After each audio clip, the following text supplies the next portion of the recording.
hace 2 días, como quien dice, la OMS publicó su informe más completo sobre la salud mental en el mundo desde principios de siglo. Este detallado trabajo ofrece un plan maestro para los gobiernos, las instituciones académicas, los profesionales de la salud, la sociedad civil y otros agentes implicados que tengan por objeto ayudar al mundo a transformar la salud mental. Cuando presentó este informe, el director general de la OMS, el doctor Tedros Adhanom, señaló, y cito, que los vínculos indisolubles entre la salud mental y la salud pública, los derechos humanos y el desarrollo socioeconómico significan que transformar las políticas y prácticas con respecto a la salud mental puede arrojar beneficios reales y considerables para las personas, las comunidades y los países de todo el mundo. La inversión en salud mental es una inversión en una vida y un futuro mejor para todos. Sabias palabras.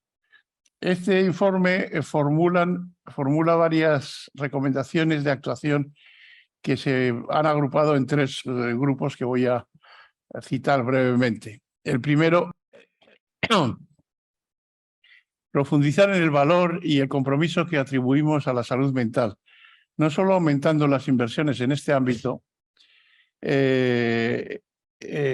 sino también a través del compromiso de los poderes públicos, formulando políticas y prácticas basadas en la evidencia, como decía la vicerrectora, y estableciendo sistemas sólidos de información y seguimiento. Y huyendo, diría yo, de tanto prejuicio como ha reinado en el pasado en estos ámbitos.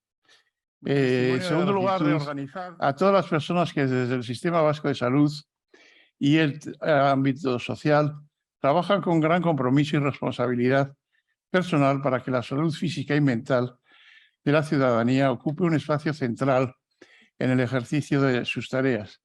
Dotando de contenido al tema, esta frase muchas veces citadas y de manera quizá excesivamente ligera, pero el tema es esencial, no dejar a nadie atrás. Se trata de recuperar y de tener una sociedad que avanza junta.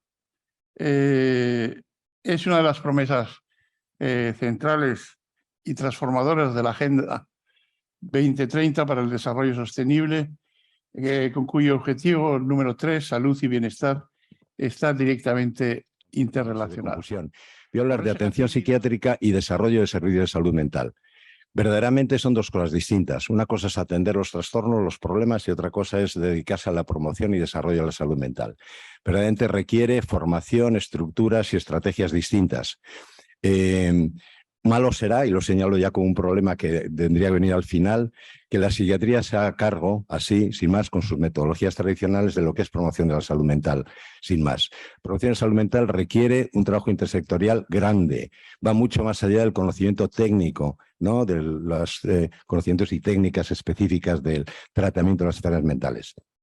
Y se acerca a trabajar por un mejor modo y manera de vivir, donde las transformaciones principales no sean solamente de los sujetos individuales, sino de los contextos donde vivimos y donde se generan las dificultades, los fracasos, los tropiezos, los hundimientos, y también el salirle a flote y el desarrollo de vidas sociales y compartidas mucho más airosas, más positivas. Por tanto, una primera cuestión: los servicios de salud mental incluyen el trabajar por la salud mental de las personas que tienen enfermedad, por tanto, aliviar, curar, tratar, amortiguar lo que es el trastorno, y promover mejores modos y maneras de vivir, promover la salud mental. Segundo lugar, hacer advertencias sobre algo que es bien conocido, y es que más allá de nuestra necesidad de trabajar con criterios de evidencia científica, estamos muy lejos de trabajar con estos criterios en general en el desarrollo de servicios de salud mental.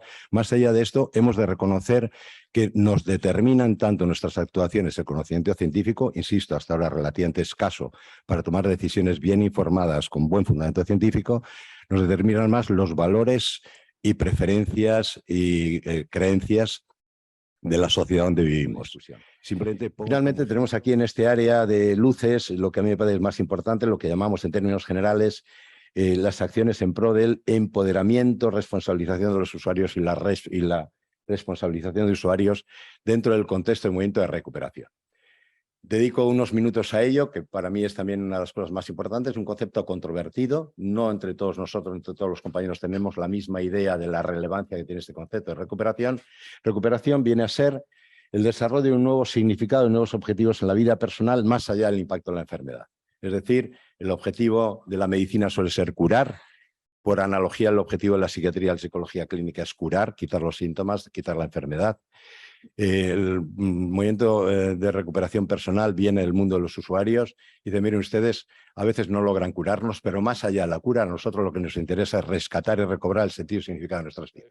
Siempre, y queremos la tener psicopatología es el estudio de los sufrimientos psicológicos humanos, pero claro, esto también lo estudian los poetas, los músicos y demás, pero desde la óptica científica para ver sus leyes y mecanismos y para decidir qué trastornos pueden y deben recibir ayuda biopsicosocial profesional en una sociedad y cultura concreta, que son muy diferentes. Es decir, hay grandes diferencias porque se apoyan en 4 mitos. Esto es Richard Bentall, que está metido en mucho de estos temas y que este libro tiene una abundantísima bibliografía sobre los 4 mitos sobre los trastornos mentales. El primer mito, el de la fiabilidad y validez de los diagnósticos psiquiátricos. Hay abundantísima bibliografía en contra. El segundo mito, los trastornos mentales son enfermedades genéticas, abundantísima bibliografía en contra. El mito de los trastornos mentales son enfermedades de cerebro es una metáfora, un mito.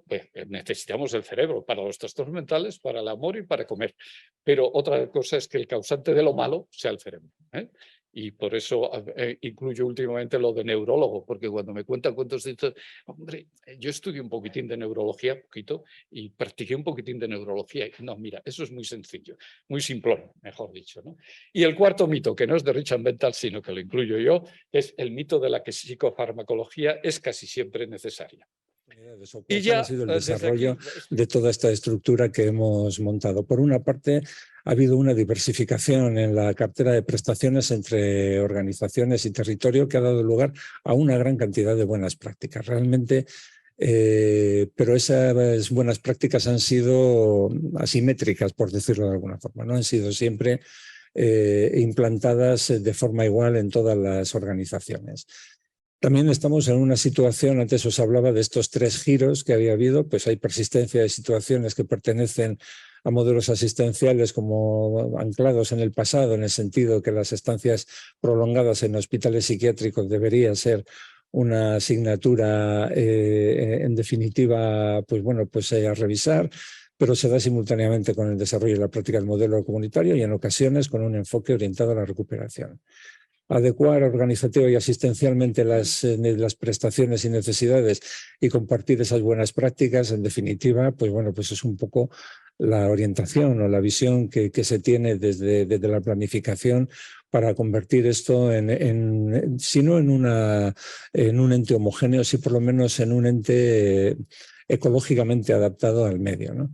Pero el diagnóstico es mucho más complejo. Por una parte, las culturas están muy implantadas, hay multilateralidad administrativa, pero también asistencial. Hay una ausencia de una dirección ejecutiva estratégica.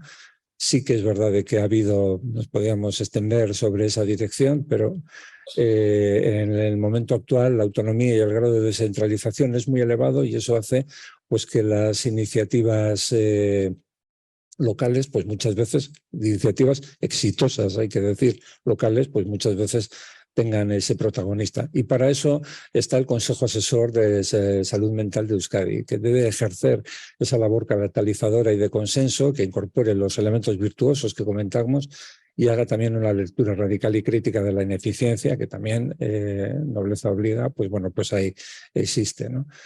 Se ha hecho aquí mención el varias debate veces en el que en estos momentos creo que estamos confrontados. Afortunadamente se habla de esto de la visibilización de la salud mental, pero esto nos ha traído también una serie de problemas añadidos. Este éxito que hemos tenido en salud mental infantil, estuvimos en un primer momento muy contentos y últimamente estamos muy preocupados por esto. Creo que este debate yo lo centraría en 2 frentes. Uno que nos implica, como lo han dicho antes, como sociedad, y es esta crisis social y sanitaria que efectivamente se ha emergido con la pandemia y que ha puesto la salud mental en el centro. Yo me gustaría subrayar que el riesgo que tenemos, yo en alguna otra intervención lo he dicho, es que asumamos que esto es una tarea que solamente nos afecta o de la que somos responsables los servicios sanitarios. Yo creo que esto a mí me preocupa bastante cuando desde los medios de comunicación siempre se nos llama a expertos, otra palabra que asusta en estos momentos, en salud mental. Para que hablemos de lo que está pasando tenemos que ser humildes. Solo tenemos una parte de ese debate. Creo que el debate implica a la ciudadanía entera, implica a los políticos, a los gestores y por supuesto que nos implica a los profesionales. Además de esta crisis social un poco, digamos, fuera de nuestro ámbito laboral, creo que estamos, y especialmente estos últimos meses, y en Euskadi creo que no somos digamos, un sistema sanitario separado del resto del Estado, incluso yo diría del resto de Europa. Estamos en una crisis digamos, de modelo asistencial. A mí la evidencia más En general, la asistencia a la salud mental de manera global, tanto hospitalaria como ambulatoria en Osakidetza, para todo Euskadi, se limita básicamente a los 5 servicios de los hospitales de psiquiatría de los hospitales generales, el de Guipúzcoa, el de Álava y Cres en Vizcaya, las llamadas redes de salud mental, que hay una por cada territorio, y los 4 hospitales psiquiátricos, uno de ellos en Álava y los otros 3 en Vizcaya. Como decía antes, esto se refiere a los recursos de Osakidetza, independientemente de que luego se hagan contratos o concertaciones con otras instituciones. Dentro de la asistencia ambulatoria en Vizcaya, por parte de Osakidetza, insisto, tenemos las consultas externas de los 3 servicios de psiquiatría en los hospitales generales y la que se denomina la Red de Salud Mental de Vizcaya, que es básicamente sobre el interior Bilbao y Ezkerraldea. Disponemos de 24 centros de salud mental, 13 hospitales de día y 5 equipos de tratamiento asertivo comunitario. Y es en estos centros donde se realiza la mayor parte de la asistencia ambulatoria para pacientes adultos. Los resultados tenemos que tener indicadores y esos indicadores, por ejemplo, hablábamos antes de las desigualdades de salud. Bueno, pues en Sueño lo que hemos dicho es vamos a intentar reducir las visitas, es decir, la psicoterapia sí que se va a seguir, grupal se va a seguir haciendo, pero cuando tienes que evaluar a un paciente, pues vamos a reducir a 3 o menos el número de consultas para poder atender a todos, porque si no, no disminuimos las listas de espera. Otro aspecto importante que ha salido aquí es el tema de las adicciones. Tenemos muchos pacientes que no quieren dejar de beber, no quieren dejar de consumir.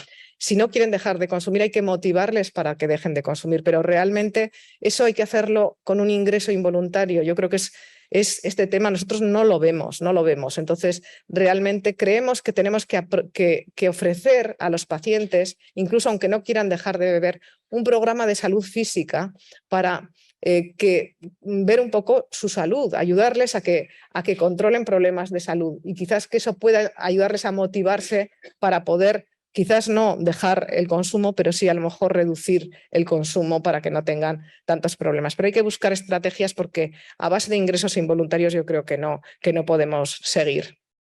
Bien, para concluir, solo decir que el hospital es una estructura comunitaria que consta de atención en hospitalización completa, pero también de otras de atención ambulatoria y que también es en nuestro caso, y creo que en la mayoría de los casos, un centro docente de pregrado y posgrado y de investigación internacional, y que actualmente estamos revisando bastante algunas recomendaciones por el incremento de demanda que hay, sobre todo en infantil y en trastornos de conducta alimentaria. Y nada más. hincapié en la importancia del grupo, en cómo el grupo tiene también que hacer ese mismo papel, el grupo o la sociedad. Y mi pregunta es, ¿la sociedad hoy en día tiene un papel protector con respecto a los niños, con respecto a los adolescentes y con respecto a los adultos? ¿O la sociedad hoy en día tiene un papel que no es nada protector? Haz lo que quieras, pasa de todo, vive lo que necesitas, disfruta de la vida, es todo guau, todo como para adelante y no pensar, no pensar mucho. La sociedad, la responsabilidad, digamos, un poco como individuos y como sociedad, es el buscar, la madurez es el buscar placeres que sean más estables y más duraderos. Buscar algo que nos permita la continuidad y que nos dé una proyección y que sirva para mí y para los demás, para la sociedad. No es buscar un placer inmediato que me reporte a mí mucha satisfacción y mucho placer y al siguiente, pues nada, que le toque lo que le toque. Podemos hablar, tenemos la importancia de la crianza, que es fundamental, la importancia de la sociedad en el cuidado del individuo y más. Creo que además en esta institución, en la del Ararteko, se tiene que trabajar mucho en el cuidado del niño pequeño que él solo no puede y no sabe. La importancia de la sociedad como modelo contenedor de angustias. Bueno, ayer dimitió el primer ministro inglés, ¿no? El papel de la educación, que tiene que facilitar las capacidades, no tiene que dar instrucciones ni procedimientos de cómo se hace, tiene que facilitar las capacidades que el sujeto aprenda a poder desarrollar. Y por último, el papel de la sanidad, que como vamos a hablar mucho, no me entretengo nada, pero es bueno, va a ser un poco facilitar el desarrollo del equilibrio y de la salud, ¿no? Y bueno, pues, este es un viejo esquema para entender cómo pasan las cosas, ¿no? Si tomamos gente que está en la calle, en vuestras comunitarias hay X pacientes de salud mental, se calcula que 1 de cada 10 personas puede tener aproximadamente un trastorno leve o un problema de malestar, 1 de cada 100 un trastorno grave, pero muchos de esos no consultan, ya veremos luego por qué. El grupo mayor está en las consultas de atención primaria, se va estrechando el camino. Muchos de esos no son detectados por el médico de familia, entre otras cosas porque o tienen síntomas muy leves o se presentan con problemas médicos muy potentes y queda disimulada por detrás la depresión o lo que fuere, ¿no? Y además algunos de esos se quedan los médicos con ellos. Entonces luego pasamos ya al nivel de salud mental. El primero es un nivel más ambulatorio, que eso tiene que ver con todo lo que deriva al médico, ahora veremos cómo. Y en el último extremo están los pacientes hospitalizados, los pacientes que van a parar al hospital, ya sea hospital psiquiátrico o hospital general.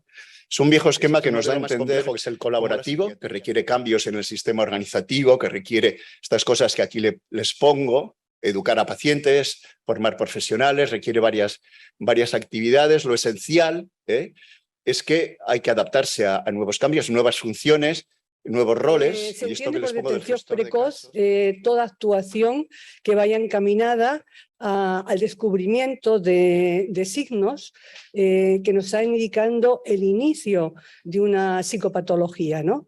Pero también lo podemos entender como la detección temprana, es decir, en edades tempranas, donde en edades tempranas como es el bebé, el niño, el adolescente o el niño, el adolescente, la niña, ¿no? Donde ya se observan signos que pueden estar indicándonos una psicopatología en sí, pero también hay estudios que nos hablan de que esos signos pueden ser indicios de que se va a desarrollar en el adulto más adelante, en edades más posteriores, una psicopatología. Por tanto, es importante, ¿no? Más en bebés, en todas las edades que estamos hablando, infancia y adolescencia, pero más en cuanto más pequeños, hay medidas indirectas, ¿no? Que antes de cualquier cosa y que implican sobre todo a la familia, porque también otro de los modelos de esto de causa-efecto es ver los signos en el niño. Y no, el modelo no se trata de eso. El modelo es que hay que cambiar a lo relacional, ¿no? Al vínculo, donde el niño y el adolescente y todas las personas, ¿no? Tenemos mucho que ver con el otro que está a nuestro lado, ¿no? Y con la sociedad en la que vivimos y la situación en la que vivimos. Entonces, cuando se hace la detección precoz hay que tener en cuenta los signos de alarma, ¿no? Los factores de riesgo, pero no solamente en el niño, sino en el otro, ¿no? En la familia, en los En padres. España, También, a partir del más o menos los años 20, José Germain es el que aplicó la Liga de Higiene Mental aquí en España. En la Segunda República es cuando se empieza a desarrollar muchas más políticas de promoción en salud mental, ¿no? Es decir, el poder prevenir y poder cuidar la salud mental de las personas, y ya en los últimos años nuestro modelo actual, ¿no?, en el que se asientan las bases de la atención se construye a raíz de la Ley General de Sanidad del año 86. Actualmente directamente se considera que la enfermedad mental debe ser abordada, ¿no?, desde diferentes ámbitos, tanto sanitarios como sociales, y no puede perder contacto con la sociedad y con sus avances, ¿no?, que hacemos y que pretendemos hacer, y que es nuestro modelo actual en salud mental comunitaria, pues considero que permite la definición, ¿no?, y la consecución de objetivos terapéuticos adecuados, consistentes y exitosos, digamos, ¿no? Y también nos amplía el conocimiento sobre los diferentes aspectos y consecuencias de la patología mental, no solo a nosotros, los propios profesionales, que aprendemos de nuestros propios compañeros todos los días, sino también por la coordinación con otros profesionales sanitarios y sociales, ¿no?, el poder compartir muchas veces este tipo de información, ¿no?, y con las propias familias, con otros agentes públicos y privados que integran nuestra sociedad, ¿no?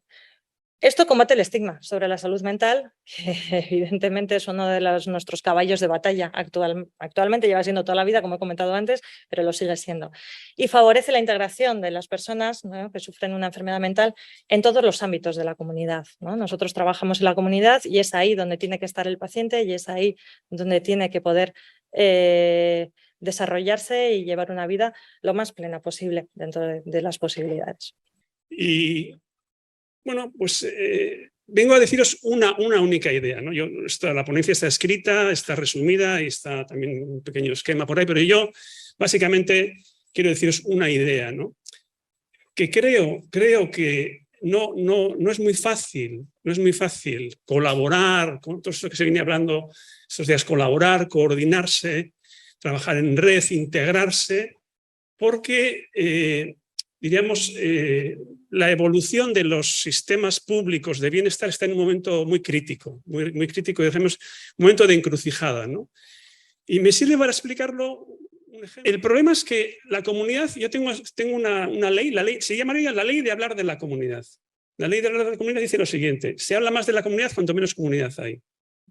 En las ciencias sociales y en las políticas públicas. Es decir, cuanto más hablamos de la comunidad es cuanto más difícil es de encontrarla, ¿no? Entonces, tenemos que reconstruir la comunidad. Realmente no tenemos que aprovecharnos de ella, sino reconstruirla, ¿no? Y es verdad que en ese sentido, los llamamientos se han hecho aquí hoy para intentar entender más a la otra persona y como recuperar esas realidades de relaciones primarias, vecinales, y apostar por ello, pues me parece importante, ¿no? Yo creo que también las primas y primos... Hay por lo menos en los últimos 20 años 8 planes o estrategias sociosanitarias que han ido progresivamente favoreciendo avances hasta la estrategia actual en la que ya hay una propuesta de gobernanza, una dirección sociosanitaria, unos proyectos de hacer interoperables ambos sistemas, cosas que ya suponen avances más estructurales. Este dificilísimo, por eso tantos planes y estrategias, procedimiento de conseguir que hagamos las cosas de una forma conjunta, pero a la vez siendo personas separadas. Es el modelo de recuperación. Otra palabra como lo comunitario, que quiere decir un montón de cosas, pero que básicamente lo que quiere decir es que tú puedes tener una enfermedad mental grave y además puedes tener una buena vida, mantener un cierto control sobre tus cosas y poder tener objetivos personales más allá de ser un esquizofrénico. Algo que tiene que ver con la conexión social, con el entorno, con la esperanza en el futuro, con el sentimiento de identidad más allá de decir soy un enfermo mental, con el significado de la vida, el sentido de las cosas que te pasan y la capacidad para tomar decisiones propias en tu vida. Todo esto no es aplicable, obviamente, solo a la de los derechos de las personas con discapacidad, que nos ha cambiado la legislación. Sabemos que instituciones tan históricas como la incapacitación han desaparecido ya. Y bueno, pues esta convención dice una serie de cuestiones, ¿no? Entre ellos, que los derechos de las personas con discapacidad no se trata de políticas caritativas o asistenciales, sino que son sujetos de derechos las personas. Bien, la Convención tiene por objeto promover y asegurar el goce de todos los derechos humanos y libertades de las personas con discapacidad y respetar su dignidad inherente. Y establece, la Convención entiende por aquellas personas con discapacidad, las que tengan deficiencias físicas, mentales, intelectuales o sensoriales a largo plazo, que al interactuar con diversas barreras pueden impedir su plena y efectiva participación. Yo lo que sí que me parece importante de la mesa del estigma es que haya una toma de conciencia, ya que haya una toma de conciencia de todas las instituciones, porque sí quiero decir que cuando hicimos la mesa en 2019, participó mucha gente, muchos departamentos, sí diputaciones. Quiero subrayar que la exclusión social va mucho más allá del sinhogarismo y de la situación de calle. Veremos que carencias personales, relacionales y sociales pesan mucho en la manera en la que conceptualizamos hoy en día la exclusión social.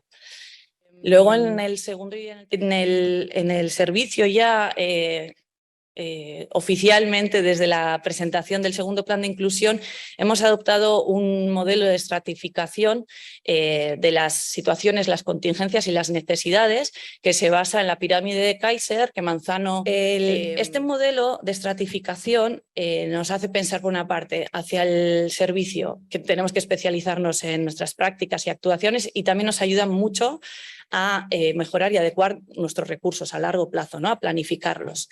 Y hacia afuera del recurso... Lo primero que tenemos que tratar es a la persona, ¿no? Y esto me parece importantísimo. Bueno, sistemas de protección. Normalmente siempre hablamos de coordinación sociosanitaria. Yo no sé por qué el resto de sistemas los dejamos ahí un poco de lado, ¿no? Y se van de rositas, entre comillas, ¿no? Bueno, hay 6 sistemas que son los pilares del bienestar social, ¿no? Que son la salud, la educación, los servicios sociales, el empleo, el alojamiento y la subsistencia. Ahí tienen que estar también, porque la salud mental solamente nos corresponde a esos 2 sistemas, ¿no? Tiene que ser algo transversal, ¿no? Bueno, las conclusiones... pues que tenemos que hacer un modelo transdisciplinar, es evidente, ¿no? Clarísimo, con la participación de las personas, derechos, como hablaba María José, esas personas que tengan derecho a decir qué es lo que quieren y cuáles son sus deseos, con el modelo este de recuperación que hablaba José Uriarte, ¿no? Y un modelo de recuperación de verdad, que escuchemos qué es lo que quieren esas personas. Y las familias afectadas, las familias, cuando hablamos de familias, son mujeres, ¿no? Las familias siempre tienen cara de mujer, por lo menos la que aparece. Hay algunos casos que no, pero la gran mayoría tiene que ver también con una cuestión de género. La toma de conciencia de la comunidad de esa necesidad, pero probablemente la comunidad no va a tomar conciencia si no les escucha. Digamos que de alguna manera tenemos que hacer que se les escuche, ¿no? Implantar políticas integrales y garantizar derechos de esas personas. Y luego también eso, ¿no? Decir que la salud mental debe ser algo transversal a todos los sistemas, lo que ya he dicho, generando espacios de reflexión, que ha podido ser este. Me hubiese gustado que hubiese sido más profundo, porque sí que es verdad, como decía José, que aquí hay para muchos estos, y construcción de alternativas que se desarrollen con coherencia, ¿no? Voy a ser breve. Creo que lo extenso, lo intenso y lo interesante lo habéis aportado todos vosotros, ponentes, tanto la jornada de ayer como la de hoy. Yo creo que para el Ararteko hemos cubierto más que nuestro objetivo, es decir, necesitamos el conocimiento que vosotros habéis aportado en este fondo de armario que necesitamos para poder ser apelantes, ¿no? A quien tenemos que apelar, que son a las instituciones públicas.